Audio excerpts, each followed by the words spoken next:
behind the counter watching for empty carafes or cookie plates. I'd set out a batch of cookies and gave Amy the invoice to charge the refreshments to the council budget. But when Deke held up an empty plate, I shook my head. If they'd already gone through 5 dozen, it was time to cut the high. We had to be responsible sugar dealers. He nodded and set the empty plate in the sink to wash later. Then he went back to reading The Hero's Journey. My full-time student, part-time barista, was writing his first book. If it was as good as I thought it might be, I might be looking for a new staff member sooner rather than later. Amy pointed to a note she'd written in pink sparkle ink. I picked it up and tried to decipher her handwriting.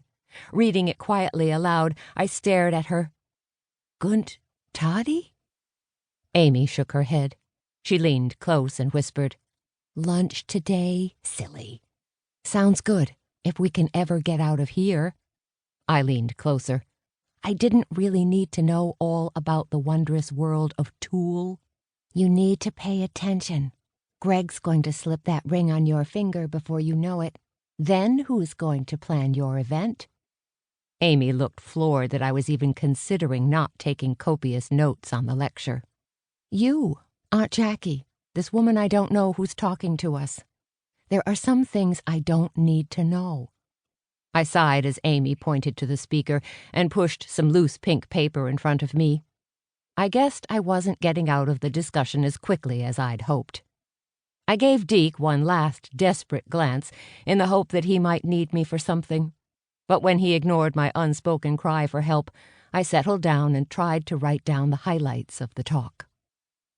When we finally met at Diamond Lily's around noon, my stomach was growling and my mood even lower. Probably because I was starving. "What took you so long? The meeting's been over for close to an hour."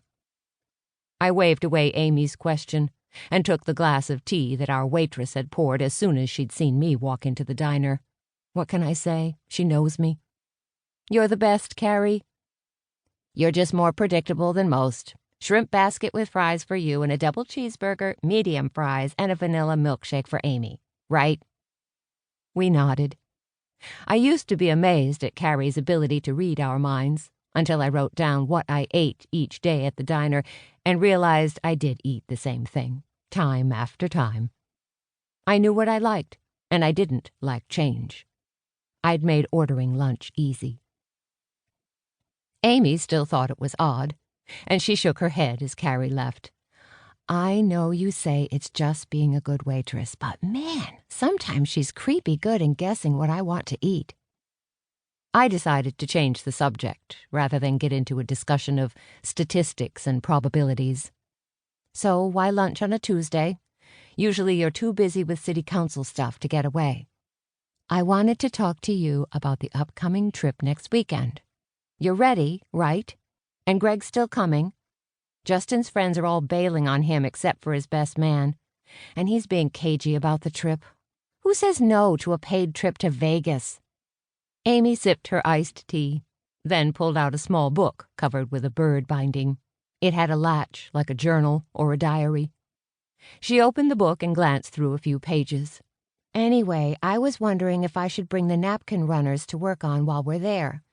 It wouldn't take more than a day to get them all done." "Wait. You want us to sit in a hotel room and glue rhinestones on a napkin holder while we're in Vegas? Are you crazy?" Amy looked up at my face, started to say something, then changed her mind. She focused on writing something in the notebook. "Okay, then. No arts and crafts during the bachelorette party." Carrie set our food on the table and, after overhearing Amy's statement, laughed. "I had such a good time at my last bachelorette party. We went to a cowboy bar and wore pink cowboy hats, and I rode the mechanical bull. Of course, that was a few years ago, when I married my last husband. If I did that now, I'd break a hip." "A cowboy bar might be fun." I picked up a fry and pointed it at Amy. "You like animals." "I do. And that's why I don't attend rodeos. I hate the way they treat them." Amy shook her head. "No cowboy bars. But I'll figure something out. We will have fun."